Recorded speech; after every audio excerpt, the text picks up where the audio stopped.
This is what last time I remember I spoke about wisdom and compassion and how to grow old with wisdom and compassion. Remember? And I shall take a few minutes this morning to speak a little bit about how to establish the foundation for the arising of wisdom and compassion in our minds. We need to have a strong foundation, just as this building, Wisma Sri Dhamma, has been built with foundation. In order to put up this 3-story building, we need to have pilings down. And so also,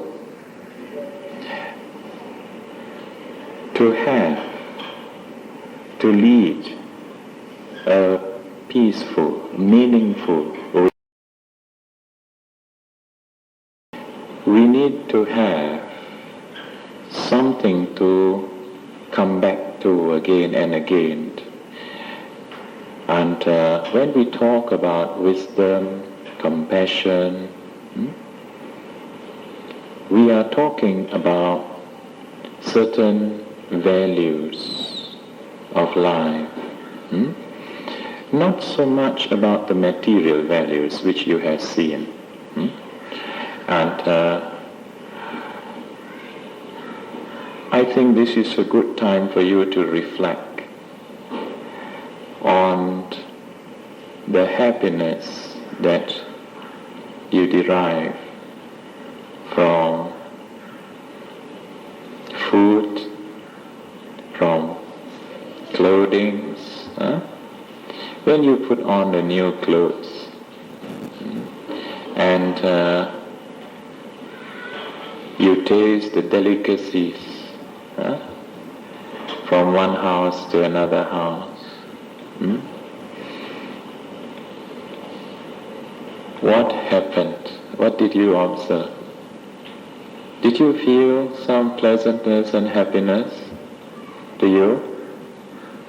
How many of you do not have that happiness? You have some happiness, right? And especially when you put on the, and they put on the coat and tie and then you start looking in various angles, admiring yourself. Anyway, you feel good. And then you wait only for comments. When you go to your relative's house, if they don't comment, then you are not so happy. At least somebody must comment and say, "Oh, that looks different, And so this is that happiness, and now this is already the 4th day, right? Now, were you able to maintain? How long did you maintain that happiness? And the food, all the delicacies. And now, some still enjoying, is it? Many are still enjoying. And but after a few houses you visit, then no more thrill anymore. You finish. Observe. This is the nature of the happiness that we derive from the material things. And there is another kind of happiness.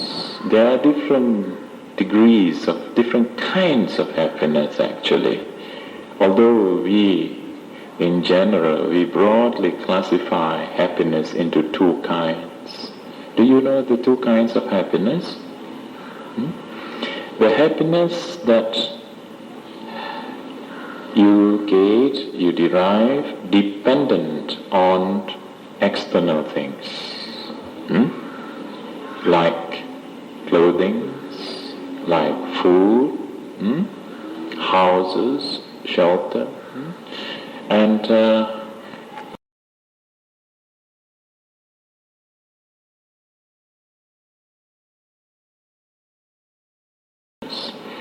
then there is the happiness that you derive not from those things, from inside you. And at one level, when some good thoughts, when you cherish some good thoughts in your mind, then some happiness arises in your mind. And but those thoughts are also dependent on outside. No? Still worldly happiness. Because the thoughts come and then go away. But that happiness is also important for us to experience. And of course, there is another kind of happiness which we experience when our mind is free from thoughts. When there are good thoughts in the mind, we experience happiness, right? When there are no thoughts in the mind, what do we experience? What did you experience just now? At least I am sure if you are able to sit for a few minutes and free your mind, when you watch a neutral object such as the breath, and if you have done it carefully, where there are no desire in the mind, and no anger, no hatred, and you are aware of what you are doing at that moment, your mind is not confused. And there is no disturbance of thoughts. Did you experience, for a moment at least, not all the time, but even for a split moment, second, did you experience that? What was that experience? Calm, calm and peace. Calm and peace. And that is the taste of Dhamma. No? You have tasted all kinds of cakes, but this taste of Dhamma is the calmness and the peacefulness in the mind. And if you really want to have a greater taste of Dhamma, then you must know how to prolong this period, and maintain, keep the mind free. Every time the attachment arises in the mind, we see our minds are disturbed, fluttered. You go and visit house to house, and then people start asking you about your business, about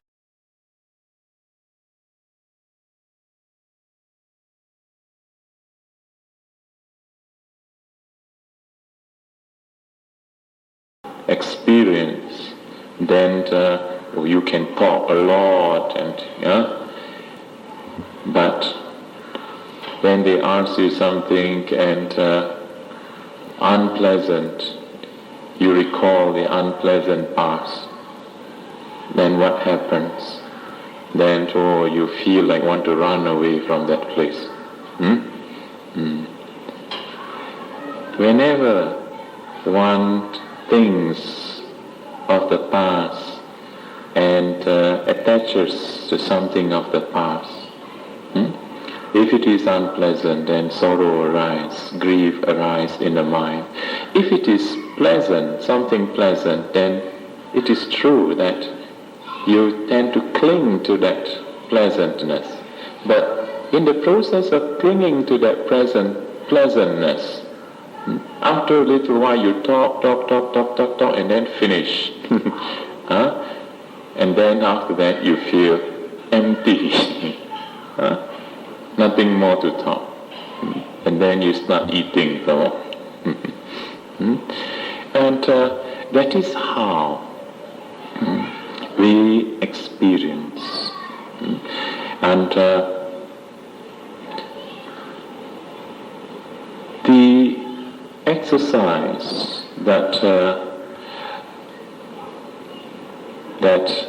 people do during Chinese New Year, during this festive season, it's actually, there are certain important values of life which we should understand, and which can, by understanding these, can help us to develop the real wisdom in us. Because when we do not understand the actions, the traditions, the values, then we don't take seriously. We do things without a real understanding. We don't really appreciate it. Now, there are certain important things that are involved when on this kind of occasions.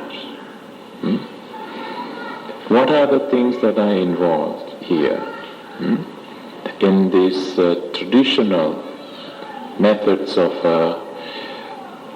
paying our respect to our parents, to our elders? And then most of you have learned to come to the temple. Usually people go to temple first day, Did you come here first day? I did not know. Many people will go to the temple first day, and wait. Some will wait to usher in the New Year, the first day. And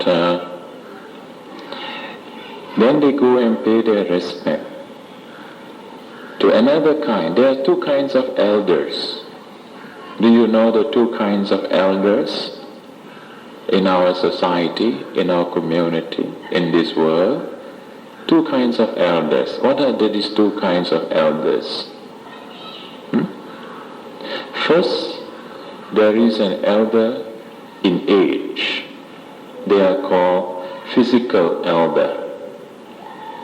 That means your immediate, those who are older than you in age, in rank, they are your physical elder. There is another kind of elder. What is that?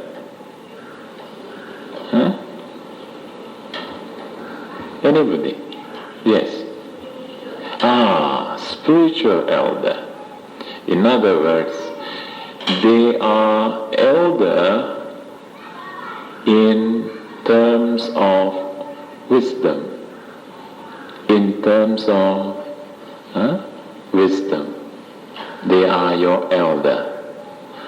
So they may be young. They may be younger than you are in age. But there is wisdom there. So that is also another kind of elder. There are these two kinds of elders in this world. And but in order to understand, in order to know who are the real elders, we have to understand certain values of life ourselves. Then we can know. Then we can judge. Now, what are the values that contribute towards the development of wisdom during this festive occasion? I named one: respect, reverence.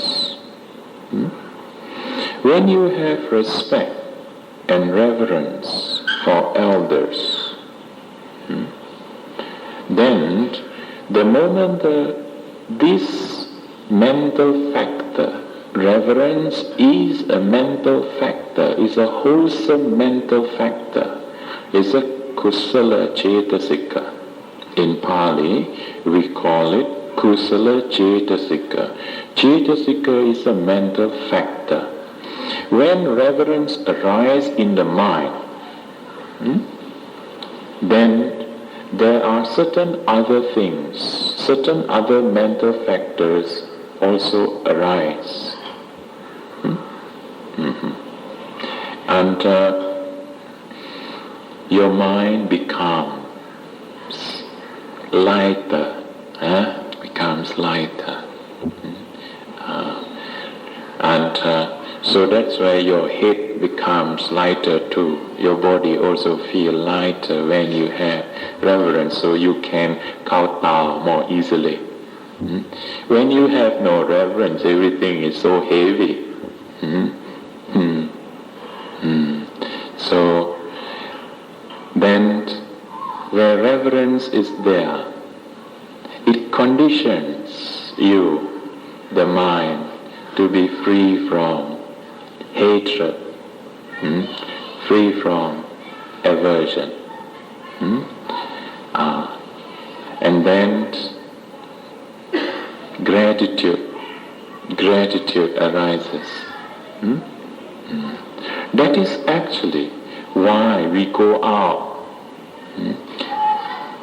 to visit our elders and friends and those who have been of assistance, who have helped us in times of trouble. We go out to meet them and share what we have with them. And then they go out to meet our teachers. And the teachers see us. They are happy. We make them happy. And this is the gratitude that we have. And when there is this gratitude, see in your mind the other mental factors that arises with it. Happiness also arises with it. There is happiness. In fact, gratitude is a purifier of the mind. Is a very important element that helps the mind to be purified. And that is why we go and pay our respect to our parents.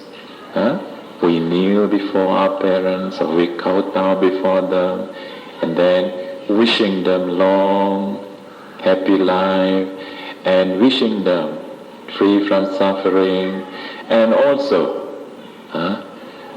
we tell them, ask for forgiveness, whatever wrong we have done. Please forgive me. Did you do that? No. And next time try to do that. And then you will see another kind of happiness. When I was in Singapore, just before the New Year, you see, we need to be reminded again and again too. And because of that, you have been so close. Sometimes you're very close to them, and we take things for granted, especially people whom we are so familiar with. like our parents, brothers, sisters, and we take things for granted. Familiarity breeds contempt, they say. It should not do that. When you're too close, you have more aversion for them than you have love for them. It's only when you go far and you come to work in Kuala Lumpur, then you feel that you miss them. And this, when you come together, and should arouse in your mind these values. In Singapore, as I was saying, just before the New Year, and I reminded them of these values. And on the first day, when I was there, I got a feedback. One girl came up and told me, "Oh, Venerable," he says that she said, "I followed your advice and I paid my respect to my parents. For the first time," he said, oh, she was, so happy. She says, he says, "I experienced something, very, very, very different," he said, "First time in my life," he said. And she says, What did you do?" He said, "I went to my mother and knelt before her and wished her a long and happy life. And she was so happy. Yes, she was so happy. And when I see her so happy, I'm so happy." And really she was so happy. So when she said this, then I thought, better to take the occasion to preach to her so that she can maintain that happiness, Otherwise, when she lets out so happy, then after that, like the, New Year when you open the Orange Crush and the Sarsi and the 7-Up, the bubble goes and then finished. You see? So when you see the bubble come up, great enthusiasm come up, then put a little bit more gas inside there, and so that can maintain. So that is, I decided to give her a little bit more Dhamma, how she can maintain that happiness, because it's a good start. It's a good start. Once you have made that start, for those of you who have made it, and for those of you who have had that courage, and then you have freed your burden, the burden of that you have been carrying in on yourself for a long time, for the wrongs, for the omission. Sometimes you have not done certain things. Sometimes you have done certain things that are not so pleasant, and then you have remorse in your mind. And so when you pay your respect and ask for this forgiveness, then your mind is free. Then you must know how to maintain that. And then once you have generated that confidence, important to maintain the confidence of your parents or your elders. And so then they will come to you. Then they will come to you and say, "Oh, how is it that you have never done these things in your life, and suddenly, why did you do it?" Then I told her, you must, when she's bound to tell, she's bound to say, "Oh, this year, good luck, I think, my daughter paid respect to me." And then sometimes your other brothers and sisters may feel very funny and says, that is hypocrite, hypocrisy. So you must have that courage and the strength to face this. Sometimes when you do something good, and people may see, people may suspect, people become also suspicious that, how is it that you suddenly turn so good? And so you must maintain, you must come back to certain principles and maintain a strong mind and have that confidence. And then, so when we understand that to do good, that this is the right thing, this is what we should do, and when we can give happiness, when we give this happiness, when the mother has confidence, then the mother will one day ask, how is it that she changed in this manner? Then you can tell her, well, I listened to Dhamma, and this is what I learned. Buddhism teaches like this. Last time I do not know, now I know. Now I put this into practice. Then this is how we can bring our elders to Dhamma. This is how we bring them. And then they will want to know, what is this Dhamma? What is this teaching? So then once we make, we break the breakthrough, we carry on. And so we must know how to respect them. And have patience, have tolerance towards them, and take that opportunity to practice the Dhamma, to build up that confidence so that we can bring them to Dhamma. In this way, it is in the process of trying to bring others to Dhamma, which will make us think what to do, why, what are the values, how to do it. Then that is how we can develop our wisdom mind. Wisdom does not arise in an idle mind. When there are nothing in the mind, wisdom don't arise automatically. But it is true that when your mind is free from greed, hatred, delusion, then the real wisdom arises.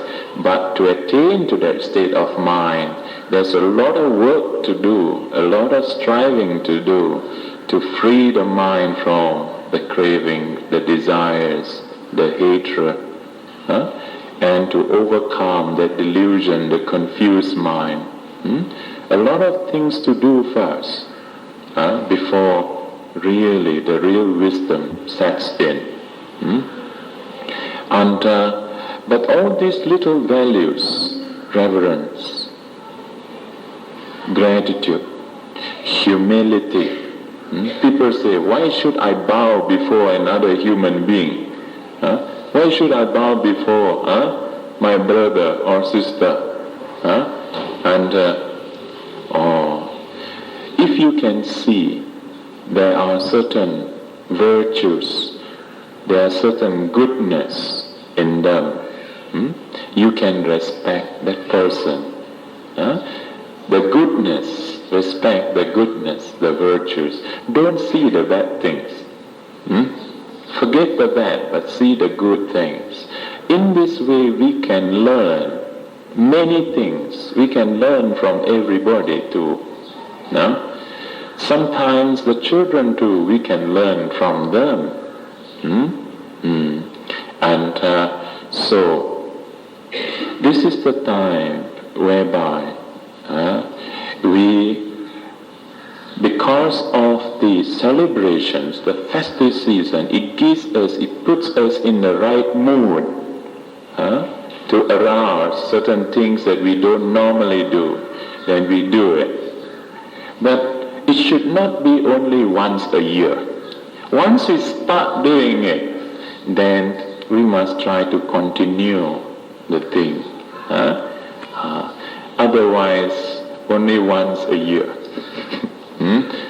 And To the wise, for those who want to develop wisdom, every day can be a new year.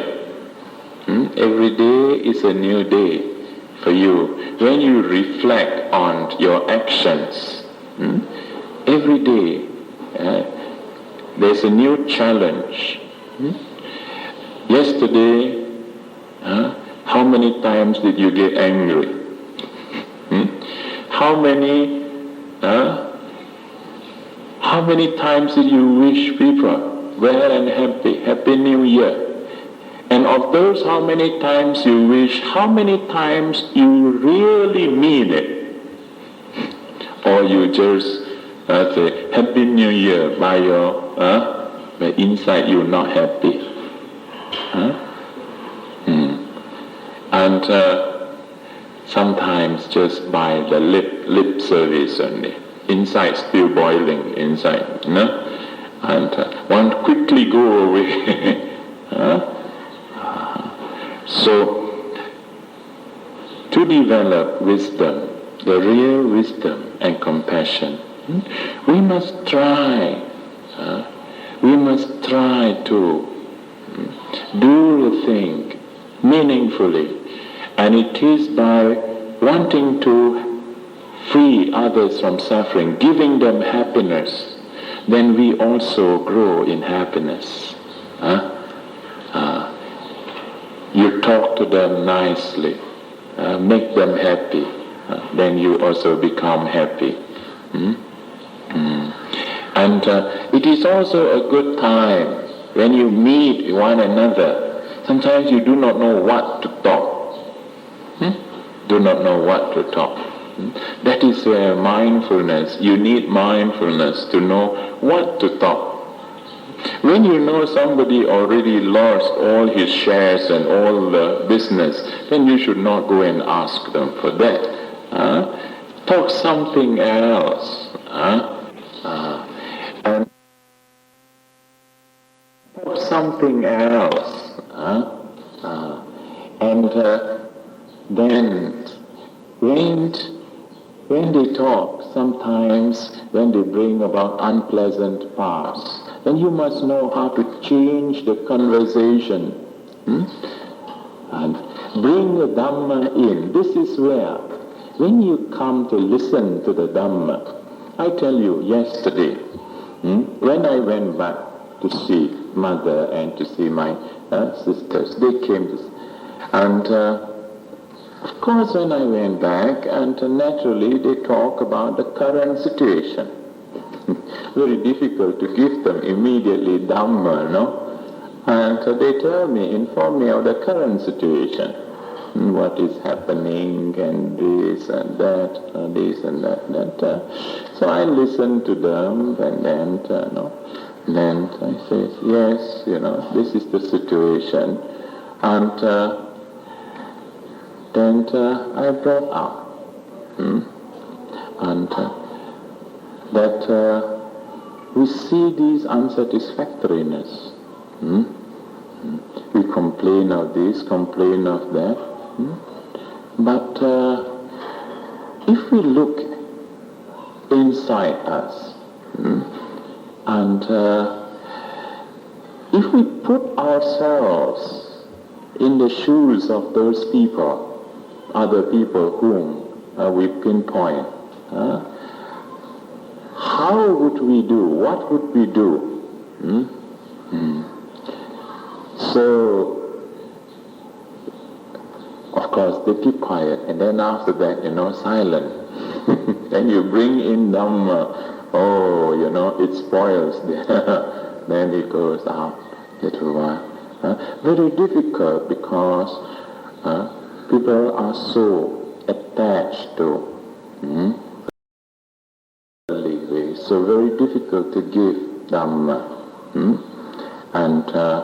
But I find with mother it is easier to give her the Dhamma straight. And sometimes we bring certain experiences of our own experiences, what happened, and certain people. and then relate these experiences. Always we relate certain experiences, and then how that person is able to overcome their suffering, help others, what happens after that. When we talk like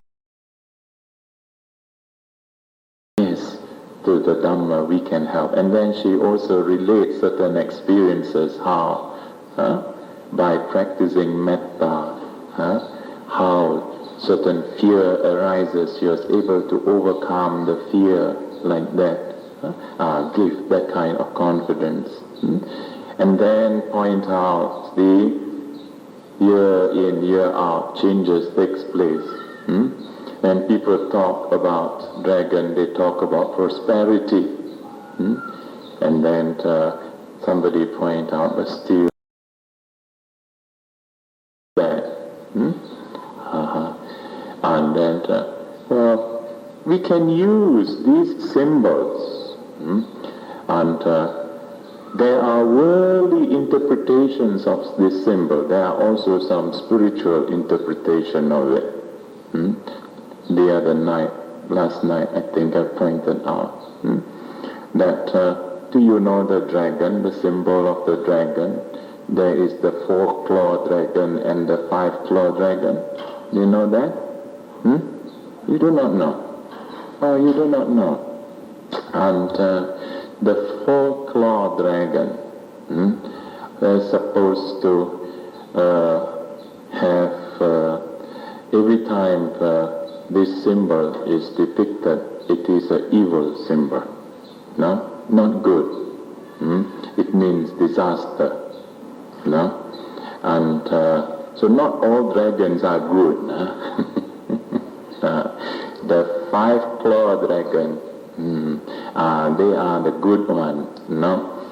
And also there are different kinds of earth dragon, water dragon, fire dragon, wind dragon, like that. No?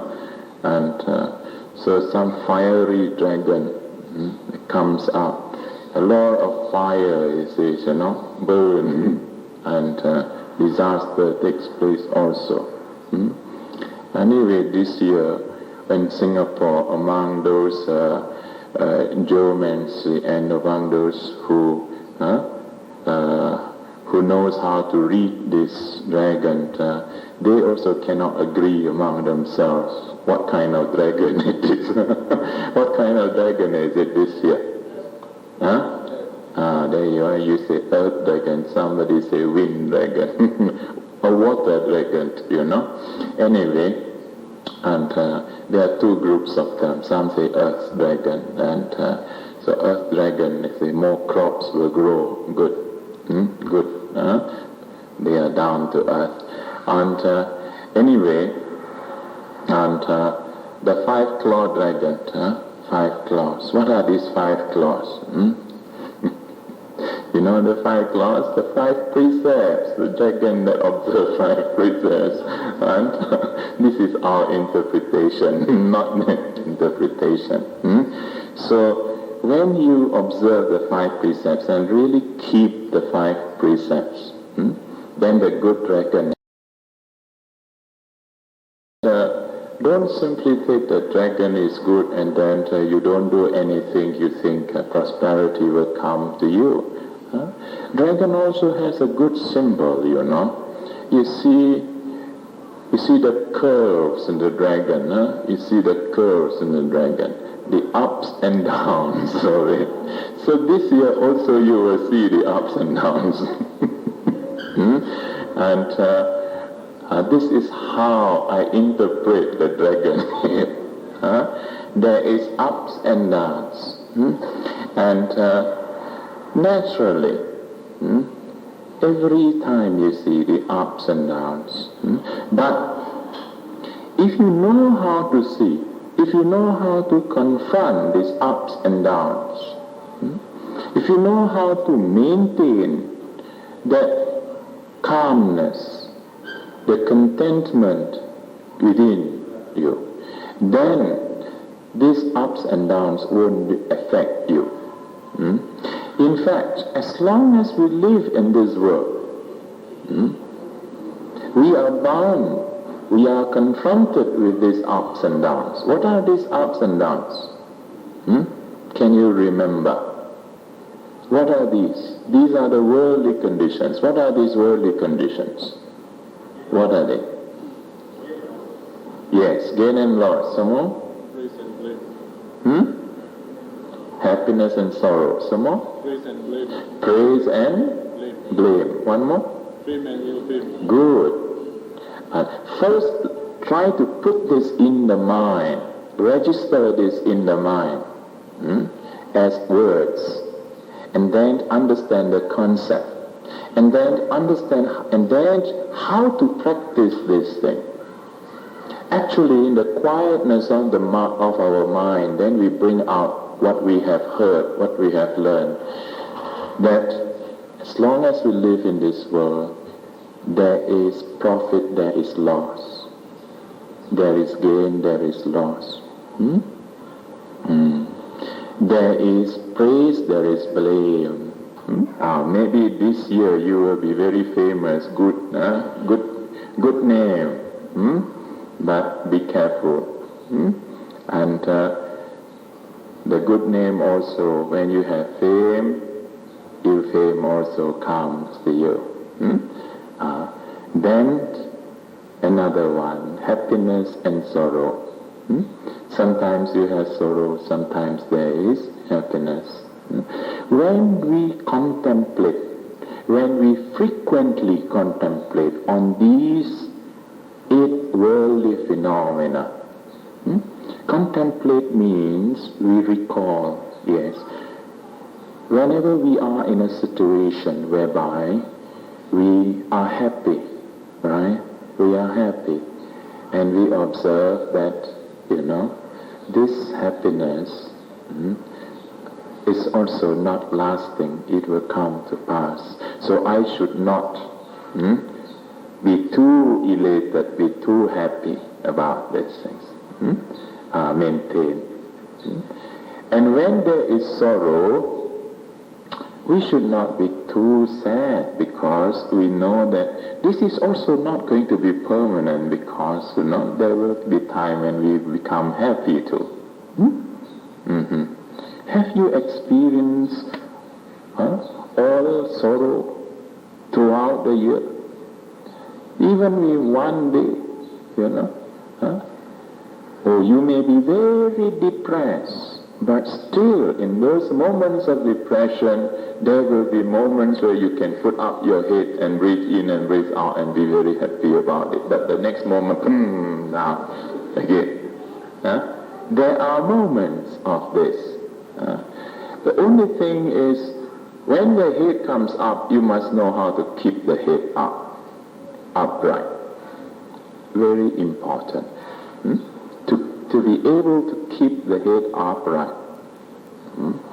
And this is where the practice of mindfulness, the development of awareness of ourselves, mindfulness on the body, is an important phenomenon, because until such time we have developed our minds, our body still condition the mind.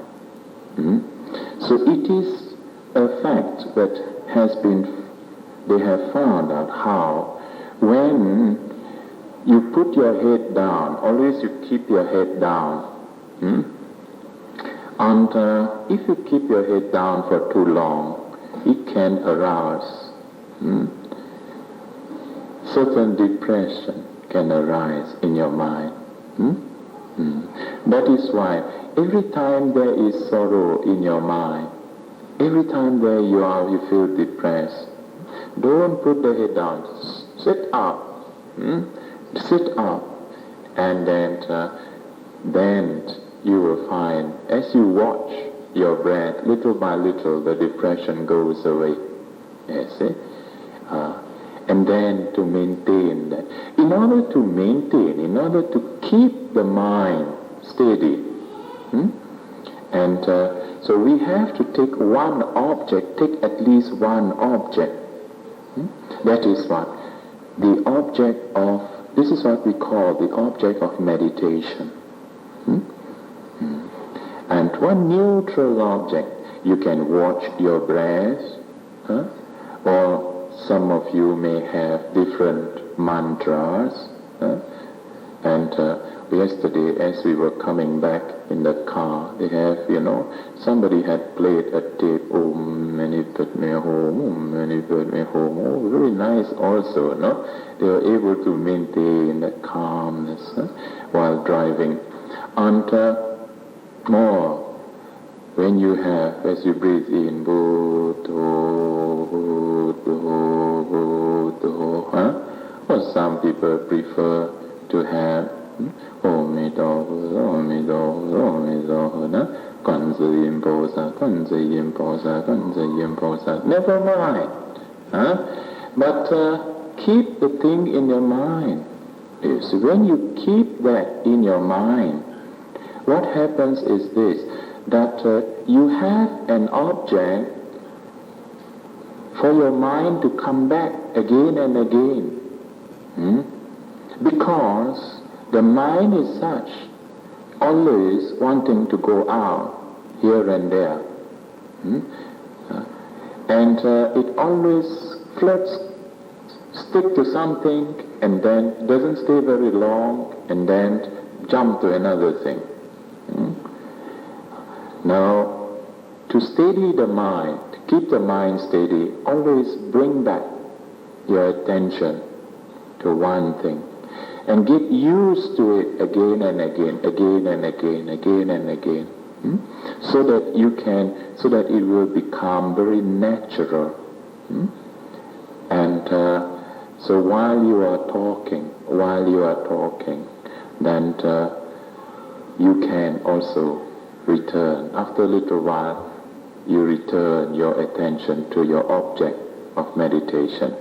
And while eating also, after eating a little while, then you return to your object of meditation, then you become mindful. That's how you become mindful and aware and see whether you have eaten sufficient or too much. But if there is no awareness, then we are driven by our desire.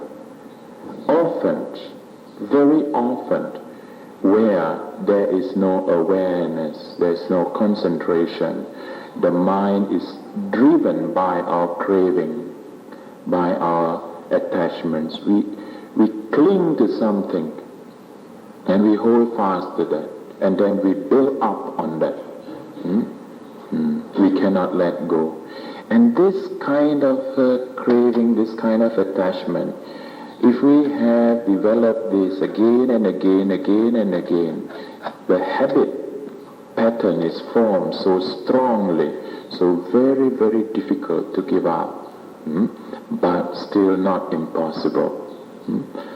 This is what the Dhamma is actually for the purpose of countering this kind of habit patterns, the strong craving habits, the attachment, the anger, aversion which we cling to. To overcome this, we need to confront. These unwholesome tendencies that arises again and again.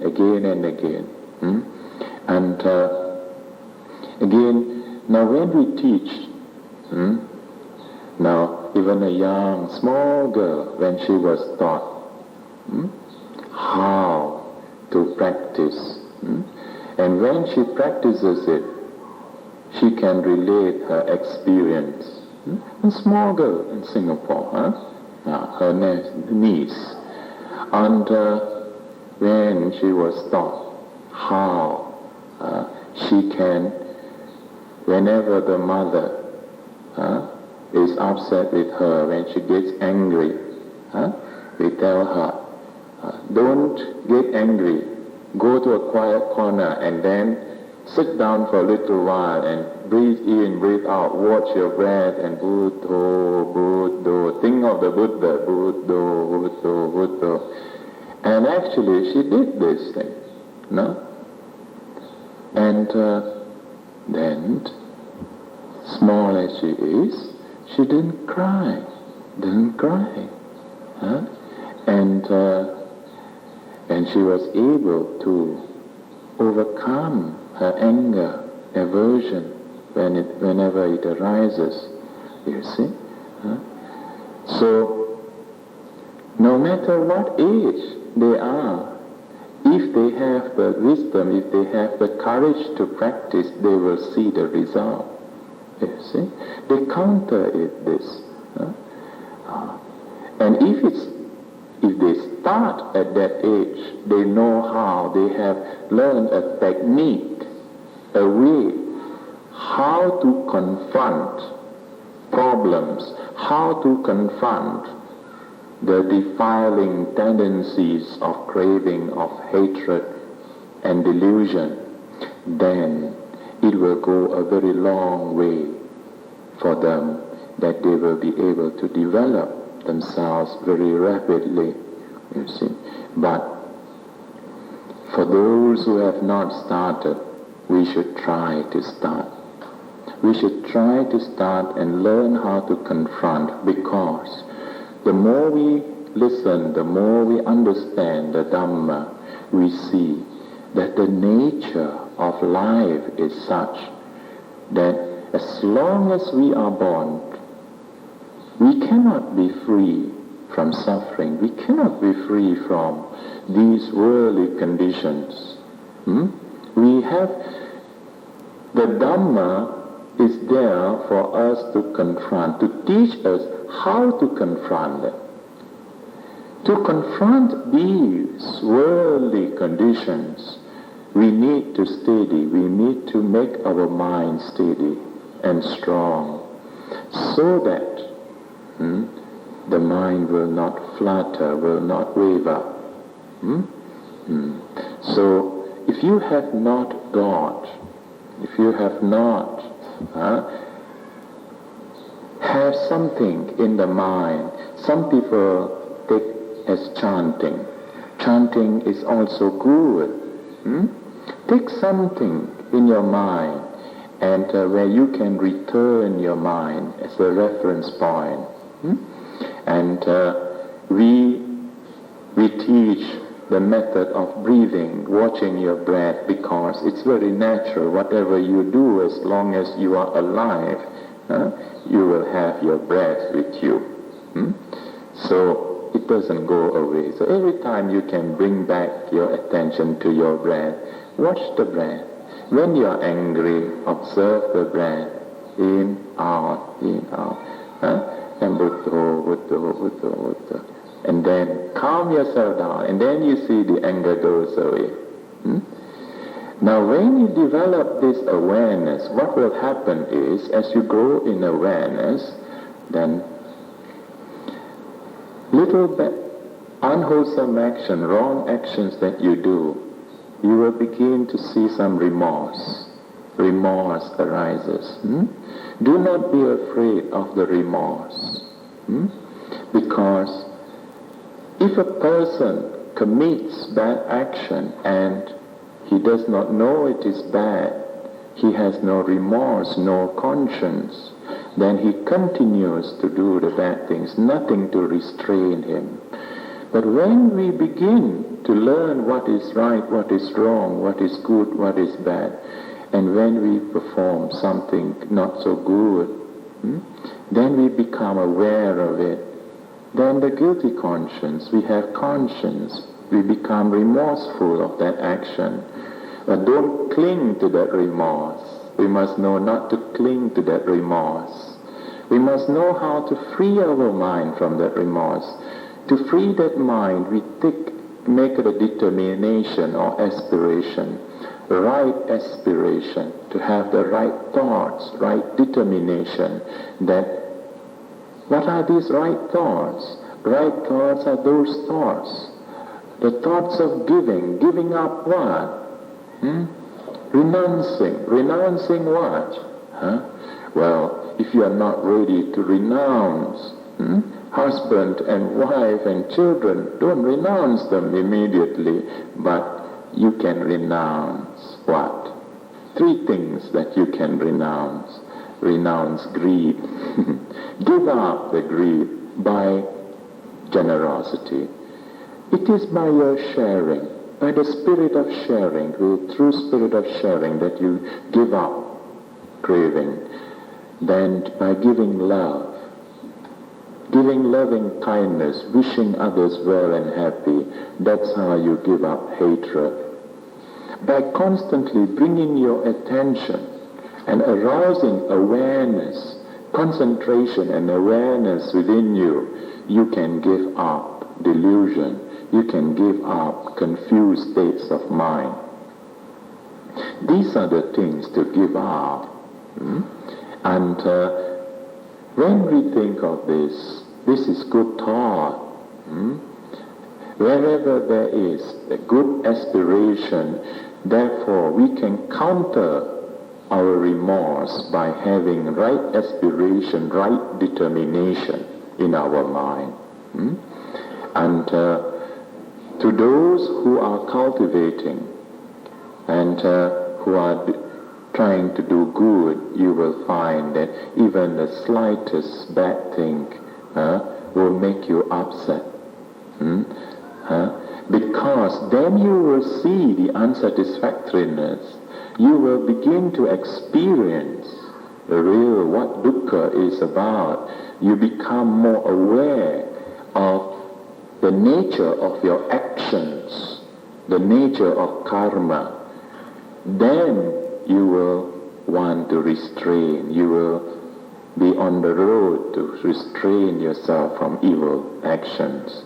In fact, that is what the whole teachings of the Buddha is for. The foundation, the real foundation of the Dhamma rests on this: Sila, Samadhi, Panya, the whole thing. Sila is morality. What is morality? Avoiding evil, doing good. What is this avoiding evil? Oh, you say avoid from killing, stealing, sexual misconduct, lying, indulgence in intoxicants, and so on. What is this doing good? Doing good, your duties, your obligations towards one another, paying respect, keeping certain traditions to maintain peace, your duties as parents towards children, your duties as children towards parents, your duties as husband towards wife, as friends towards friends. When you have these, when you fulfill these duties and obligations, then these are moral values. When you practice this morality, then your mind will become free from remorse, free from regrets. And that is actually the real function of the moral values. Why do we want to be good for?